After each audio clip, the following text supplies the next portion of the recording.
పొద్దు పొద్దున్నే వెళ్ళిపోద్దాం అనుకున్నాం గానీ, మిట్ట మధ్యాహ్నమైనా ఈళ్ళు ముస్తాబులు తీయలేదని విచిత్రంగా చూస్తున్నాడు మా బుడ్డోడు. సరేలే మీరు ముస్తబావండి నేను బయటికెళ్తానంటే చెప్పులు తీసుకొని వెళ్తున్నాను. మా హనీ కూడా రెడీ అయిపోయి. నేనెందుకు ఖాళీగా ఉంటానని మా హనీ వీడియో తీసింది.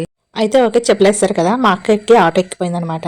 నేను కూడా వెళ్ళి ఆటో ఎక్కిపోతాను అనుకోని, వాడు వాళ్ళ అక్కని వెతికేసుకునేసరికి వాళ్ళ అక్క స్టైల్‌గా ఆటోలో కూర్చుంది. పొట్టోడు గుళించకాయలుగా కొంచెం ఉంటాడు గానండి, వాడికి ఎన్ని ఆలోచనలో చూడండి. వాడు ఆటో ఎక్కిపోతానంటాడు. వాడు ఎలా ఎక్కిపోతాడు ఆ పొట్టోడు అనుకోని, మా హనీ పాప వాడికి ఆటో ఎక్కిస్తుందనమాట.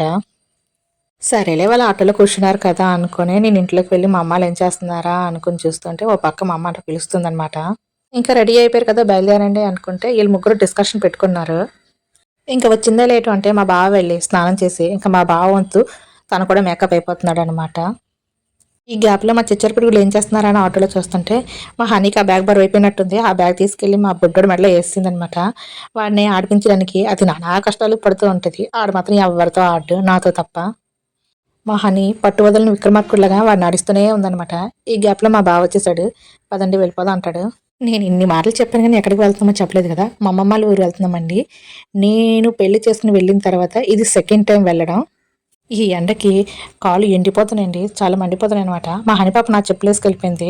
ఇంకేం చేస్తాం? నేను మా పాప చెప్పులేసుకోవాల్సొస్తుంది. అందరూ వచ్చారా లేదా అని చూసేసరికి మా అమ్మ రాలేదనమాట. మా అమ్మ ఎక్కడుందా అనుకుని చూస్తే ఇంక బయలుదేరుతుందనమాట. ఈ చీర కట్టుకోవడానికే సగం టైం వేసినట్టుంది మా అమ్మ. ఈ చీరలో నువ్వు జిగ్జిగాయలు మెరిసిపోతున్నావమ్మా అనంటే ఈ ఎండకి అంటే మా అమ్మ నేనా మెరిసిపోతున్నానా అని ఓ నవ్వు నవ్వేసిందనమాట.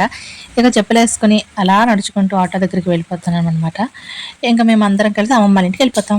ఇంకా ఈ వీడియోలు తీయడం మాట ఏమో గానండి వాయిస్ ఓవర్ ఇద్దామంటే ఏదో ఒక డిస్టర్బెన్స్ అండి. అయితే వర్షం గట్టిగా పడుతుంది. లేదంటే పక్కన ఇంటి పని అవుతుందనమాట. ఆ మిషన్స్ వేసి డిస్టర్బెన్స్ అవుతుందన్నమాట. అందుకే వాయిస్ ఓవర్ ఇవ్వలేకపోతున్నాను. మా విలేజ్ అనమాట. ఒరిస్సాకి, ఆంధ్రాకి బోర్డర్ కాబట్టి మాకు చుట్టూ కొండలే ఉంటాయండి. ఇంకా అలా వెళ్తే అనమాట ఒరిస్సా బోర్డర్ క్రాస్ చేసేస్తాం. అటు సైడ్ వెళ్తే గుంటూరు, ఇటు సైడ్ వెళ్తే బత్తలి. ఇంకా మేము బత్తలి సైడ్ వెళ్ళిపోతున్నాం అనమాట. మా వైపు అందరూ రైతు బిడ్డలేనండి. మా సైడ్ ఎక్కడ చూసినా పచ్చదనమే కనిపిస్తది. పొల్యూషన్ అనేదే కనిపించదు. చూసారా పత్తి విత్తనాలు వేశారనమాట అందుకివి. ఇప్పుడు మేము బత్తిలో వచ్చేసామనమాట. మా అమ్మమ్మల ఊరికి మాకు డైరెక్ట్ బస్సు ఒక్కటే ఉంటదనమాట. సంకిల్ బస్ అనేవాళ్ళం. ఇదే ఆ బస్. మేము చిన్నప్పటి నుంచి ఈ బస్సులోనే ట్రావెల్ చేసేవాళ్ళం. ఇప్పుడు అందరికీ వెహికల్స్ మా బావగారి ఆటో అన్నీ ఉన్నాయి కాబట్టి ఇప్పుడు మా బావగారి ఆటోలో వెళ్ళిపోతున్నాం. లేదంటే ఆ బస్సులోనే వెళ్ళాలి. మా హనీ చూడండి వీడియో తీస్తాను నాకు ముందువే అంటే మా బావ పక్కన కూర్చునిపోయింది. ఇటు సైడ్ అనమాట డ్యామ్స్ ఎక్కువగా ఉంటాయన్నమాట. ఇవి కొత్తగా కట్టారనమాట డ్యామ్స్. నాకు తెలిసి ఒక 6, 7 ఇయర్స్ బ్యాక్. ఈ రూట్‌లో మాత్రం బత్తిల నుంచి కొత్తూరు వరకు అస్సలు బాలేదండి. తెలియనోళ్ళు ఎవరైనా వచ్చారంటే మాత్రం ఈ గోతుల్లోనే ఇరుక్కుపోతారనమాట. అంత పెద్ద గోతులున్నాయన్నమాట ఇవి. ఈ రోడ్లు బాగోట్లేదురా బాబోయ్! అని అంటుంటే, దానికి తోడు లారీలు కూడా తిరుగుతున్నాయి. ఇది ఒక చిన్న బ్రిడ్జ్ అండి. యాక్చువల్ చెప్పాలంటే ఆ పైనుంచి అప్పుడు ఉండేవన్నమాట రోడ్డు. ఆ బ్రిడ్జ్ కూలిపోవడం వల్ల ఈ చిన్న బ్రిడ్జ్ కట్టారు. ఇది కూడా కట్టిన ఒక 2 సంవత్సరాల తర్వాత అధ్వానంగానే తయారైందనుకోండి. అస్సలు ఏం బాలేవు. దానికి తోడు ఈ లారీలొకటి. ఇదేనండి కొత్తూరు. మేము కొత్తూరు వచ్చేసామనమాట. ఒకప్పుడు మేము ఏది కొనాలన్నా సరే ఎక్కువగా హిరమండలం వెళ్ళేవాళ్ళమి. కాకపోతే ఇప్పుడు డ్యామ్స్ ఎక్కువ కట్టడం వల్ల ముంపు గ్రామం కింద మా అమ్మమ్మల ఊరు తీసేశారనమాట. దానివల్ల మెట్రో దగ్గర ఇవ్వడం వల్ల మా అమ్మమ్మ వాళ్ళకి ఇప్పుడు ఏ అవసరం వచ్చినా కొత్తూరుకొచ్చారు. మాకు కూడా అదే అలవాటయిపోయిందనమాట. ఇంకా అటువంటి రోడ్లో ప్రయాణిస్తే ఇంకేమైనా ఉంటదా అండి?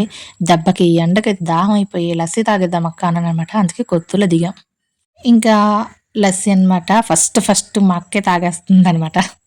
ఇంకా హనీ కోసం, అమ్మ కోసం బాదం మిల్క్స్ కూడా తీసుకున్నాం. ఇంకా ఎంతమంది ఉన్నా నా బాధ్యత మాత్రం తప్పదు కదా! ఈడిని సంకలో మోయడం. ఇంకా మా అక్క అనమాట నీకురా షాపింగ్ కాంప్లెక్స్ చూపిస్తాను అనుకోని చూపిస్తుందనమాట షాపింగ్ కాంప్లెక్స్. అక్కడ ఫస్ట్‌లో బేకరీ ఉంది.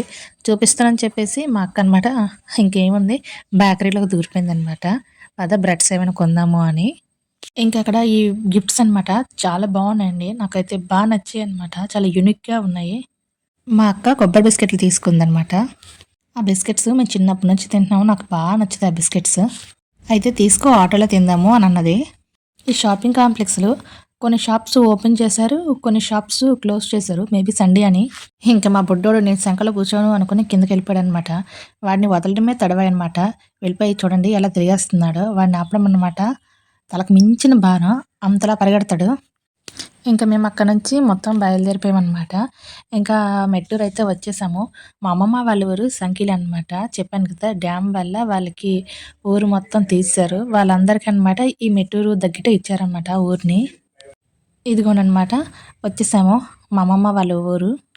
ఫైనలీ మా మామయ్య వాళ్ళ ఇంటికి వచ్చేసాము. మా మామయ్య వాళ్ళ మనవడనమాట వాడు. ఇంకా ఇంత దూరం ఎందుకొచ్చాము అంటే, మా తాతయ్యని చూడటానికి. మా తాతయ్య చాలా గ్రేట్ అండి బాబు. మా తాతయ్య 100 సంవత్సరాలనమాట మా తాతయ్యకి. కానీ చూడండి మా తాతయ్య ఎలా ఉన్నారో చాలా స్ట్రాంగ్ అనమాట మా తాతయ్య. అప్పటి ఫుడ్ కదా అలానే ఉంటది మా తాతయ్య.